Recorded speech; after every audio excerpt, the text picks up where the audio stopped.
박근혜 전 대통령의 국정농단 사건에 대한 법원의 1심 선고가 이틀 앞으로 다가왔습니다. 검찰은 징역 30년을 구형했는데 법원은 어떤 판단을 내릴지 관심을 모으고 있습니다. 한편 지방선거를 70일 앞두고 여야의 공천 작업도 속도를 내고 있습니다. 최대 승부처인 서울시장 선거는 바른미래당 안철수 위원장이 출마를 공식 선언하면서 분위기가 후끈 달아오르고 있는 것 같습니다. 이 시간 최진봉 성공회대 교수, 김병민 경희대 개경교수 두 분 모시고 정치권 이슈들 짚어보도록 하겠습니다. 안녕하십니까? 네, 어서 오십시오.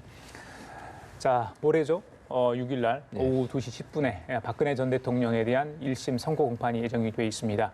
그래서 최순실 씨에 대한 1심 선고 그런 내용들 또 안종범 씨랄지 여러 사람들이 이미 1심을 받았기 때문에 어떤 결과가 나올지 관심을 모으는데 일단 뭐 쟁점 또 형량 법조계에서는 뭐 중형을 예상하고 있더라고요. 그렇죠. 아무래도 최순실의 재판의 선고가 20년이 나왔지 않습니까? 근데 최순실이 범죄 행위 중에 13건이 이제 박근혜 전 대통령과의 공모 관계라고 얘기를 했고 그중에 11건이 유죄로 판결이 났어요. 그러면 그걸 기준으로 본다고 하면 박근혜 전 대통령도 최순실의 형량보다 더 무거워질 가능성이 있죠. 왜냐하면 최순실은 사실 정범에 가깝지 않습니까? 그러니까 실제로 돈을 준 사람이나 뇌물을 준 사람들 같은 경우에는 박근혜 전 대통령을 보고 뇌물을 줬지 최순실을 보고 뇌물을 준 건 아니잖아요. 그런 차원에서 본다고 하면 최고위급 공무원이라고 하시는 대통령의 직을 이용해서 사적 이익을 챙겼다고 볼 수 있고 제3자 뇌물죄가 형성이 되면서 최순실보다 훨씬 더 무거운 형량이 내려질 가능성이 있다고 보여지고 또 하나는 이제 박근혜 전 대통령 같은 경우에는 여러 가지 혐의 중에 뭐 공문서 누설이라든 직권남용이라든 이런 부분도 있고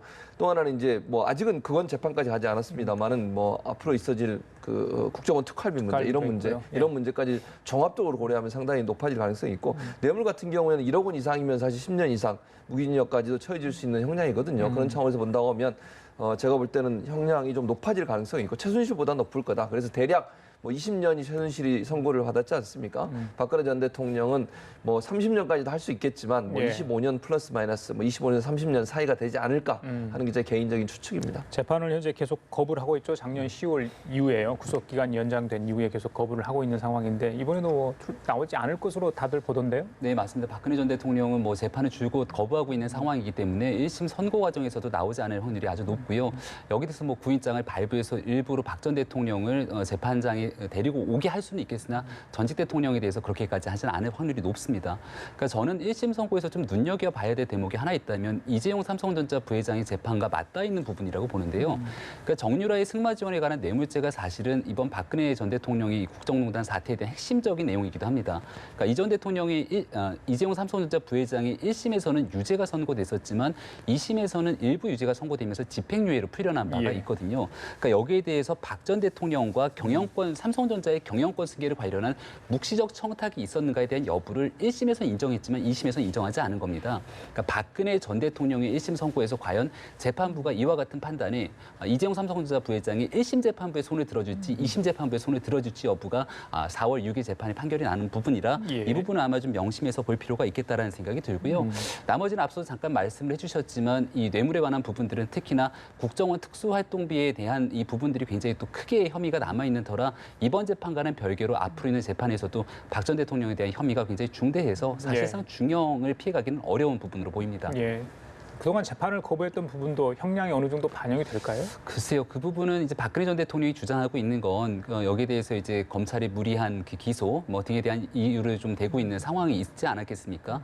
그러니까 여기에 대해서 그런 부분들을 가지고 박 전 대통령의 선고의 형량에 더 추가적인 부분이 얹어질 거라고 보지는 않고요. 그 이후로도 이제 그 변호인단, 사선 변호인단이 전부 다 사임을 했지만 국선 변호인단이 선임해서 굉장히 열심히 박 전 대통령을 위해 또 변호한 바가 있습니다. 그러니까 아마 그런 부분들을 감안해서 아마도 형량에는 큰 변화는 없을 거라고 저는 개인적으로 생각합니다. 그래요, 알겠습니다. 자, 또 하나의 관심이 바로 이 선고 공판을 TV로 생중계할지 여부입니다. 법원은 일단 허용을 했습니다.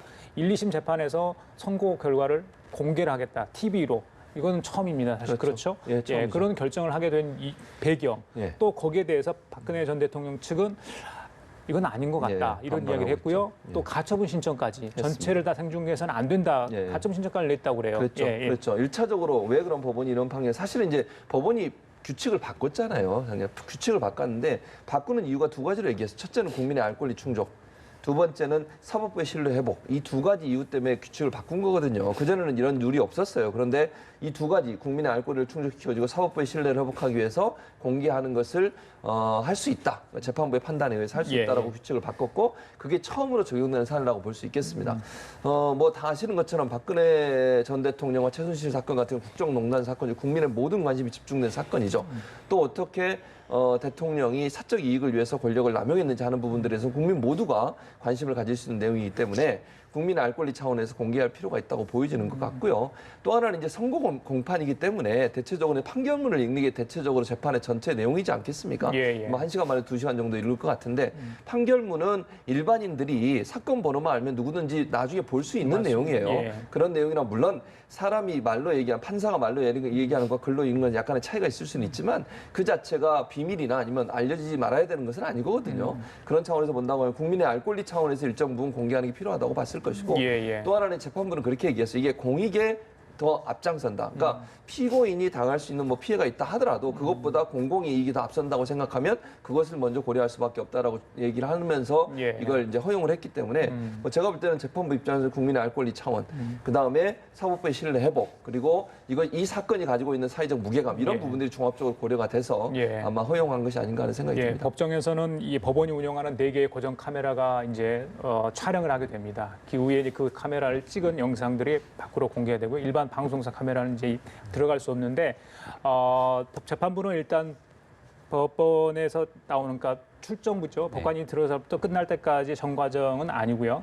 초반 부분은 좀 어렵다 이렇게 결정되지 않았습니까? 그렇다면 나중에 주문 부분만이 이제 그 촬영이 가능한다 이렇게 해석하면 되겠습니까? 네, 한 2시간 정도로 예상하고 있는데 일단은 피고인인 박근혜 전 대통령이 출석하지 않기 때문에 박 전 대통령의 모습은 보이지 않을 것으로 보이고요. 그러니까 여기에 대해서는 얘기했던 것처럼 지난해 이미 규칙을 개정한 바 있기 때문에 거기에 대해서 공익적인 부분들 여러 가지를 고려해서 중계 방송을 허가했다라고 얘기를 하고 있지만 또 반론도 만만치가 않습니다. 예를 들어 반론의 가장 대표적인 케이스는 사법부의 판단이 영향을 미칠 수 있다라는 건데요. 우리가 과거에 이제 이재용 삼성전자 부회장이 구속영장이 청구되고 영장 심사에서 첫 번째로 영장이 기각이 된 바가 있습니다. 그 당시에 영장 전담 판사에 대한 대중적 여론의 비판이 쏟아진 적이 있거든요. 그러니까 이와 같은 부분들이 한두 건이 있었던 것이 아니기 때문에 만약에 1심 재판부의 판사가 박근혜 전 대통령에 대해서 법리적으로 판단하고 여기에 대해서 형량에 대한 부분들을 조정하는 과정들이 있을 건데 이게 그대로 생중계되면서 사람들에 대한 대중 심리적 압박을 사실 견디지 못할 수 있는 부분을 배제하기 어렵다는 측면이 하나가 있는 거고요.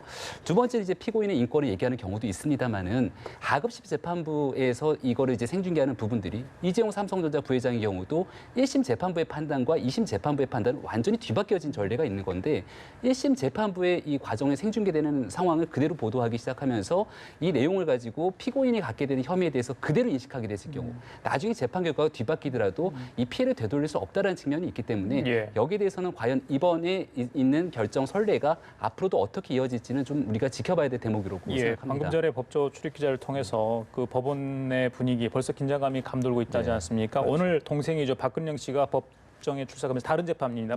박근영 씨 관련 재판인데 박근혜 그러니까 언니죠. 무죄라고 생각한다. 역사적 재평가 이루어지길 바란다 했습니다.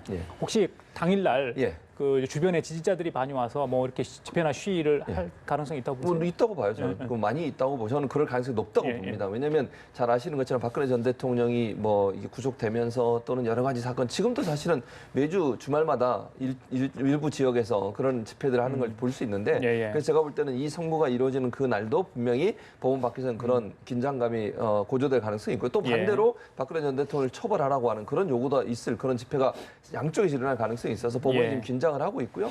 다만 이제 그 방청석 안에는 카메라를 그래서 일부러 방청석에 있는 사람들은 찍지 못하도록 해놨어요. 그건 뭐 사생활 보호를 그렇죠. 그렇기도 하고 또 거기서 무슨 소란이 일어났을 때 문제가 될 수 있기 때문에 그런 차원에서 본다고 하면 법원이 긴장을 할 수밖에 없는 거죠. 그래서 경찰을 많이 배치를 하고 그런 사태에 대해서 대비하고 있는 상황을 보여주고 있는데 어쨌든 그만큼 이제 이번 사건이 갖고 있는 뭐랄까요 사회적인 어떤 관심사 이런 부분이 높다고 보여지고 그러나 이제 중요한 건 저는 그렇게 생각해요. 법원이 판결을 내리는 것에 대해서는 우리가 받아들일 필요가 있다. 그건 논란이 될 수는 있겠지만 그거를 무시하고 또는 뭐 법원이 판결한 내용에 대해서 그거에 대해서 무슨 뭐 전혀 신뢰를 안 하고 완전히 뭐 배제하고 이런 태도로 보이는 것은 사법부의 독립이나 신뢰에 심각한 도전이기 때문에 그런 부분을 우리가 좀 자제해야 된다는 생각이 듭니다. 그래요. 박근혜 전 대통령 이야기를 했는데 이 친박 중진이죠. 홍문정 의원에 대해서 검찰이 뇌물 횡령 혐의 등으로 구속영장을 청구했습니다.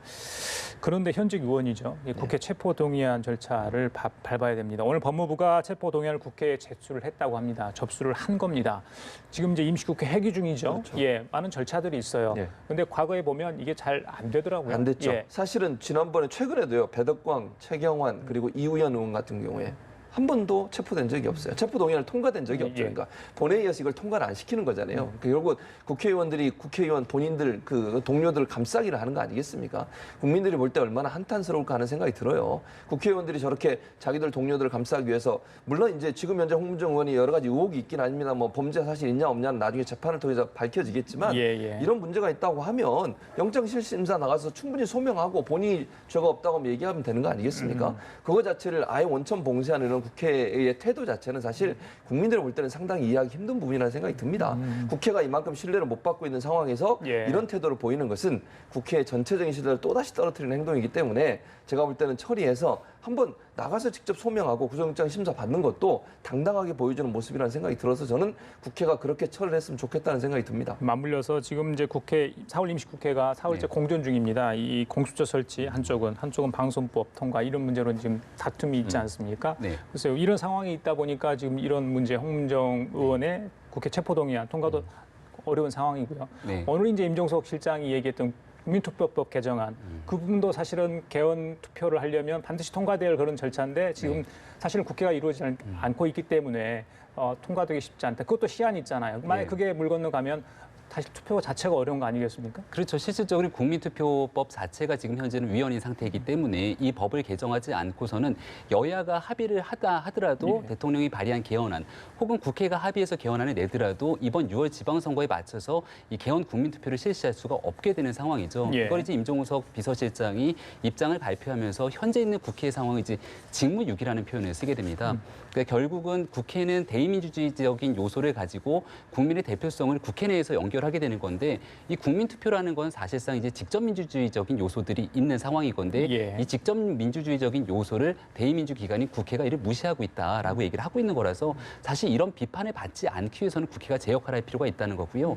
지금 홍문정 의원에 대한 체포동의안 얘기를 잠깐 나눴는데 과거 같은 경우에는 이제 3명의 전직 현 국회의원들의 결국은 체포동의안이 국회에서 정리가 되지 않고 회기가 끝나고 나면 자동적으로 영장실질심사가 가능해지는 거거든요.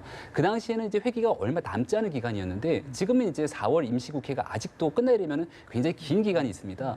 따라서 아마 이 부분에 대해서 방탄국회 오명을 벗기 위해서라도 지금에 있는 여야 국회의원들이 뭐 동료 의원에 대한 심사를 스스로 한다는 게 굉장히 어려운 측면들이 있겠습니다만 하루속히 본회의를 열어서 이 부분에 대한 이 동의안을 처리하는 부분들이 중요하다고 생각이 됩니다. 그 교수님 국민투표법 관련해서 임 실장이 오늘 이제 브리핑을 하지 않았습니까? 야당 반응이 좀 시큰둥해요. 일제일 반발했는데 개헌 물타기다 이런 얘기를 했고요. 평화당 같은 경우는 청와대가 일방적으로 압박해서 해결될 일이 아니다. 국회 좀 맡겨달라 또 이런 주문을 했는데 어떻게 좀 봐야 되겠습니까? 그러니까 국회 입장에서는 사실 국회가 개헌의 어떤 주도권을 쥐고 가기를 원하는 것이죠. 근데 청와대 입장에서는 또 이런 부분이 있는 것 같아요. 국회가 빨리빨리 안 하니까 사실은 청와대 입장에서 좀 몸이 달아있는 상황 아니겠습니까?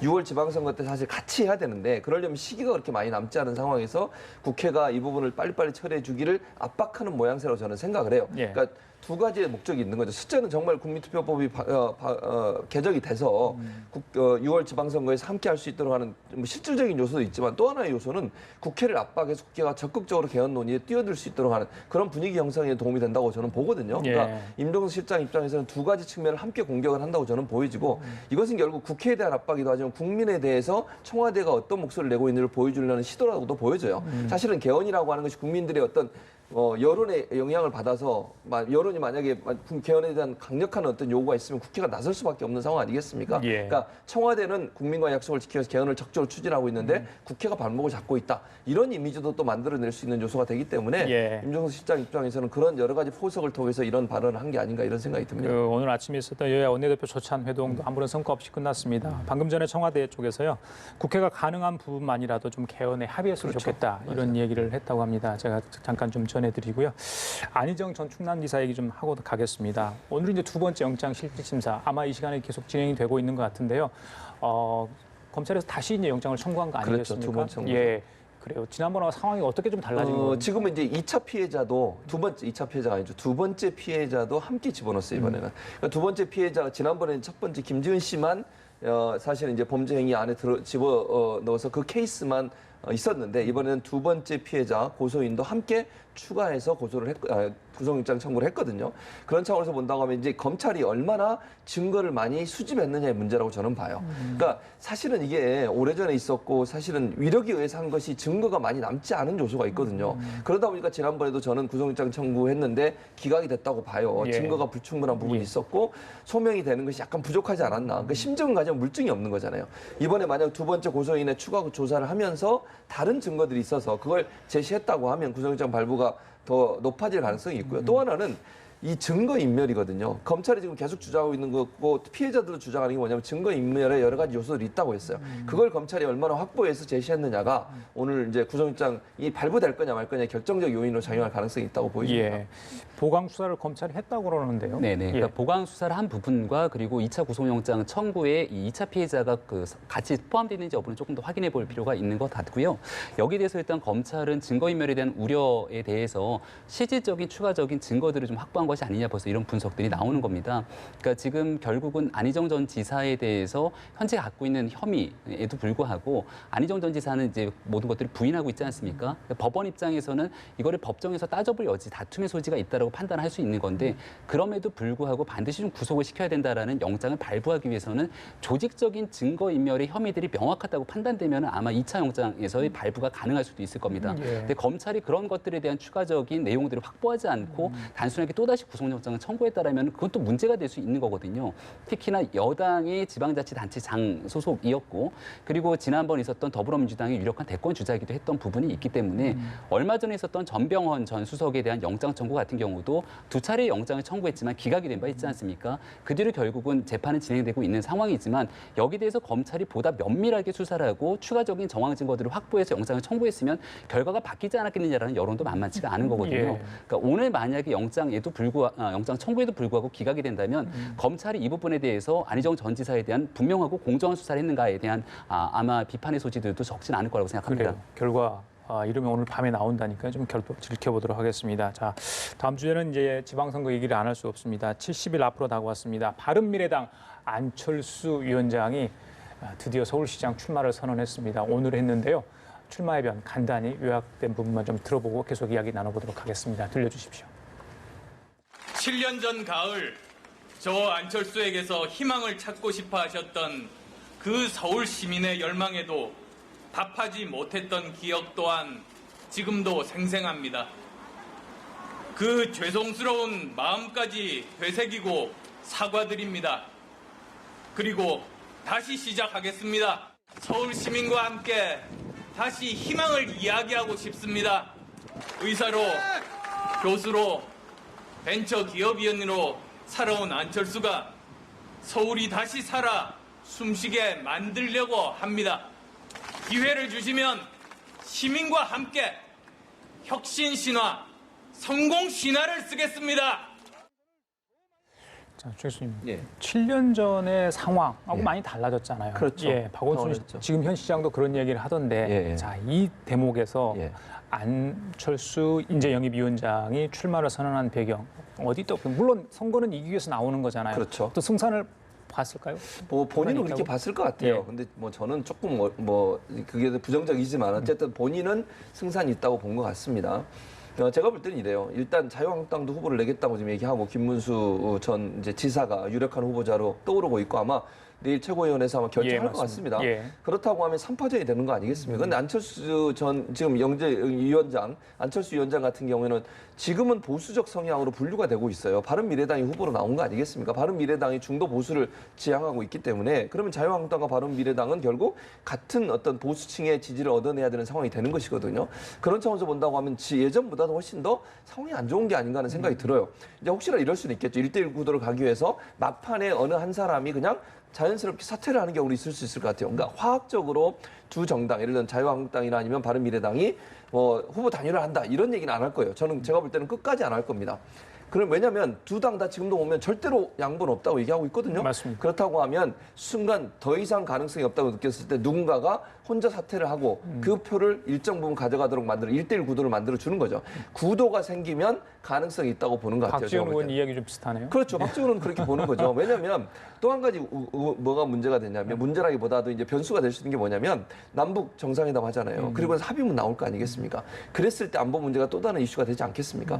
거기서 어떤 합의문이 나오느냐가 긍정적으로 영향을 미칠 수도 있고 보수 세력을 결집하는 하나의 요소가 될 가능성도 충분히 있어요. 예. 그래서 어떤 합의문이 나오고 어떤 내용이 나오느냐가 여당과 야당이 어느 정도로 중요하게 영향을 미칠 거냐, 긍정적 영향을 미칠 거냐 두고 봐야 되는 문제이기 때문에 네. 그런 요소도 영향을 미치면 보수를 끌어안을 수 있는 하나의 계기를 만들 수 있다는 그런 전략이 아니겠나 이런 생각이 듭니다.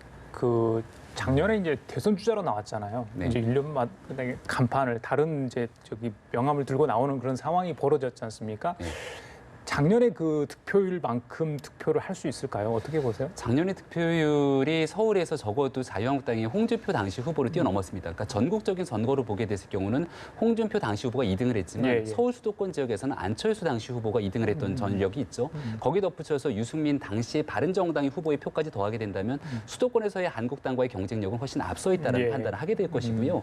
한국당에서 만약에 그 당시 후보와 똑같은 형태로 홍준표 당대표가 서울시장에 출마를 했다라면은 결과는 좀 다를 수 있겠지만 홍준표 대표보다는 전국적인 인지도가 조금 낮고 보수를 결집하는데 아무래도 좀 미약할 수 있는 김문수 전 지사가 서울에 연고가 없는 상태에서 출마하게 됐을 경우는 보수가 전략적인 선택을 할 수 있는 가능성이 높아지게 되는 거죠. 예. 당시도 안철수 전 대표가 토론회 과정에서 약간의 좀 실수가 있었고 그것 때문에 많은 보수의 표심이 빠지긴 했지만 그 토론회가 있기 전까지만 했을 때 여론조사를 분석해 보건대 예. 보수적인 성향을 갖고 있는 유권자들이 전략적 선택으로 안철수 전 대표에게 몰리는 모습을 봤습니다. 예. 그래서 아마도 안철수 전 대표는 이번에도 야권의 대표주자라는 표현을 쓰게 되는데요. 적어도 서울시장 선거에서 지금 정권이 가게 되는 굉장히 가속도가 붙어져 있는 상황 속에서 이걸 브레이크를 밟을 누군가가 필요하고 거기에 대한 브레이크를 밟을 수 있는 인물로서의 본인을 굉장히 어필할 수 있는 가능성이 높고 여기에 대한 시민들의 선택이 어떨지는 앞으로 상황에 따라 좀 유동적인 차이가 있다고 생각합니다. 그 교수님 일단 민주당 후보들 서울시장 후보는 3파전이잖아요. 그렇죠. 누가 안철수 인재영입위원장의 적수가 될까요? 그거는 상당히 좀 어려운 질문인데요. 지금 왜냐하면 결선 투표를 해야 결선 되는데 투표를 하게 되면 누가 후보가 되냐는 문제는 저는 근데 누가 나오면 유리하고 누가 나오면 불리하다 이런 개념은 아닌 것 같아요. 그러니까 민주당 후보로 누가 선택되느냐가 중요하다고 저는 생각을 하고 민주당 후보로 선택되는 과정에 지금 말씀하신 결선 투표제가 들어오면서 박영선 우상호 의원도 가능성을 가질 수 있게 됐다고 봐요. 그러니까 결선 투표가 없었으면 제가 볼 때는 박원순 시장, 현 시장의 우세가 계속 끝까지 가면서 민주당이 후보가 됐을 가능성이 있는데 결선 투표가 도입이 되면서 우상호, 박영선 의원이 또다시 기회를 가질 수 있는 기회가 됐다. 왜냐하면 지금 그리고 나서 권리당원 50%, 그다음에 일반 국민 50%를 하잖아요. 그럼 권리당원 같은 경우는 조직력이 일정 부분 필요하거든요. 당내 조직력이나 장악력으로 봐서는 우상호, 박영선 의원이 유리할 수 있어요. 왜냐하면 현직 의원이고요. 그렇죠. 또 하나 이제 잘 아시는 것처럼 박원순 시장은 사실은 국회 쪽하고는 그렇게 깊이 연관돼서 일을 하신 분은 아니거든요. 그런 차원에서 본다고 하면 조직력 차원에서 권리당원 차원에서는 우상호, 박영선 의원이 유리할 수 있기 때문에 두 사람이 만약에 협력해서 2차 투표에서 힘을 합치게 되면 그거는 이제 박빙으로 할 가능성도 충분히 있다고 봅니다. 알겠습니다. 자, 지금까지 최진봉 성공회대 교수, 김병민 경희대 교원교수와 함께 얘기 나눠봤습니다. 말씀 잘 들었습니다.